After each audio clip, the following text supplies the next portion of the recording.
Pyongyang's nuclear ambitions are threatening the peace on the Korean peninsula. And the rising tension has finally persuaded China and Russia to join international efforts to deter Kim Jong-un's regime. I think the world is also expressing a view to China and Russia that we do have an expectation that you will do everything you possibly can to help North Korea understand the reality of the future as well and bring them to the negotiating table. The UN Security Council voted unanimously to impose fresh sanctions on North Korea. The latest restrictions target coal, lead, seafood and other exports. This could cost Pyongyang as much as $1 billion each year, a third of its total exports. China says it favors dialogue to resolve the crisis, but has backed the UN's latest call for sanctions. Both sides reaffirmed that we must fully and comprehensively implement this new Security Council resolution. But given Beijing's support for Pyongyang, many doubt it will cut trade ties. Sanctions have been stepped up again, but what's decisive is that they are adhered to. Kim Jong-un can't live without China, and he can't live without Russia. If they close their borders, his possibilities will come to an end. But so far, they are not doing that completely. Despite the noose tightening on its economy, North Korea's government remains defiant. We'll never place our nuclear and ballistic missiles program on the negotiating table and won't budge an inch on strengthening nuclear armament. But the sanctions are taking a huge toll on the livelihoods of ordinary North Koreans, and the latest restrictions could make their lives even more difficult. Mobin Nasir, TRT World. Joining me now live from Kramfors in Sweden is Benjamin Katzeff Silberstein. He's the co-editor of the North Korean Economy Watch. That's a blog. He's also an associate scholar at the Foreign Policy Research Institute. Benjamin, thank you ever so much for joining us on Money Talks.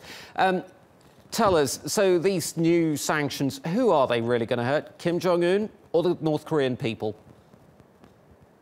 Well, I think that if sanctions are in fact fully adhered to, which is very unlikely in my opinion, they would both strike against North Korea's foreign currency earnings, which is really the main target of these sanctions. In other words, it would impact North Korea's ability to procure materials for its nuclear programs and missiles programs. But of course, if the North Korean economy as a whole, if North Korea has a third of its entire export revenues cut, that would definitely hurt ordinary North Koreans as well, especially people in the mining sector.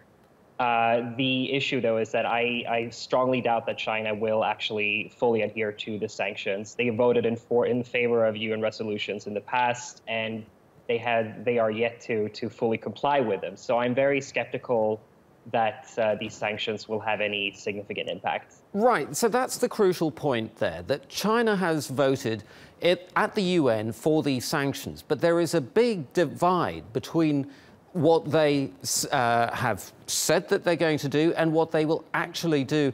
In practice, how do they get around this? Well, so with the sanctions that the UN Security Council voted in favor of last year in March, there was a humanitarian exemption, that is, coal exports that had revenues that would go toward humanitarian purposes in North Korea were exempted from the ban. What happened then was that China used this as an argument for not clamping down on coal imports to any significant degree. I think in practice, it's also very difficult for the Chinese government to fully control exactly what flows through its borders.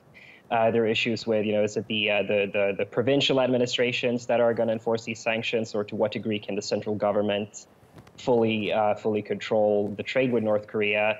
But I really think that if the Chinese government fully wanted to prevent any coal or any seafood from coming in from North Korea, they would have the ability to do so. But hurting the North Korean economy doesn't necessarily serve China's geopolitical interests. Benjamin Katzeff Silberstein of the North Korean Economy Watch, thank you ever so much.